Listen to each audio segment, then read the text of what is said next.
Хочу вам рассказать рецепт, который вам поможет избавиться от кашля, когда першит горло. Вот сейчас всякая зараза, вирусы идут. Это очень хороший рецепт.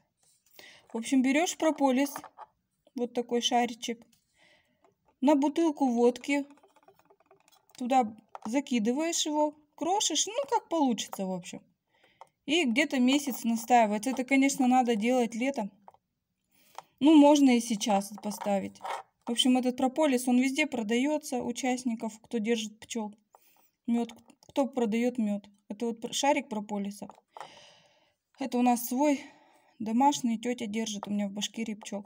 В общем, на бутылку водки шарик прополиса настаиваешь месяц. И потом кто-то каплями пьет, кто как. А я придумала другой способ. Процеживаю, наливаю вот в такую бутылочку. Они везде продаются.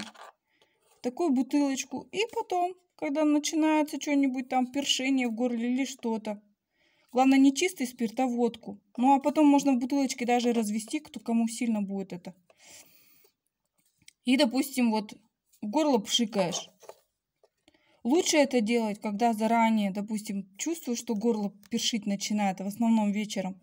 Все, на ночь. Раз, попшикал, 2 раза, 3 раза пшикнул.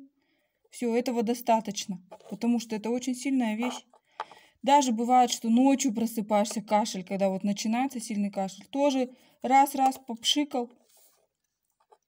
И все, буквально пару дней, и у вас это все пройдет. Если, допустим, вам крепко водка, разбавляйте в этой бутылочке с водой кипяченой. Все, тогда, ну, конечно, эффект тогда будет поменьше. Но вы там сами смотрите по крепости, как вам надо. А детям также этот прополис разводите чайную ложечку на полстакана теплого молока. И выпивает ребенок. Лучше это делать вечером, потому что пропотеет. И все. Укрепление иммунитета, кашель, все это проходит. Это очень отличная вещь, прополис. В аптеках продается вот такой же спрей. Он где-то 300 рублей стоит. Пропосол называется. Но там его мало.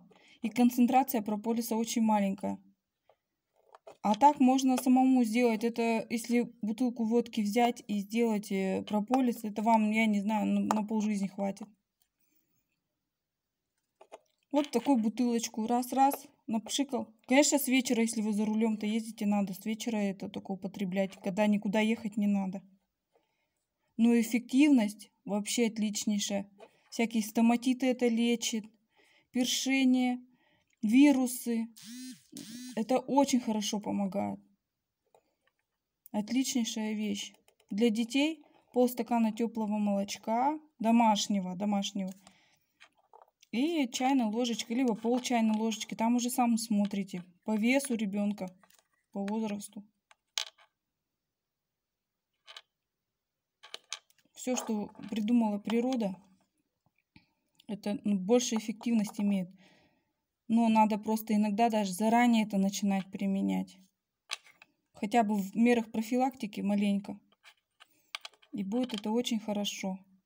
Отлично. Не зря же мед считается пищей богов. Молоко пищей богов считается. Это не просто еда, это лекарство. Мед. Это не просто еда, это считается лекарством. Вот такой вот рецепт есть.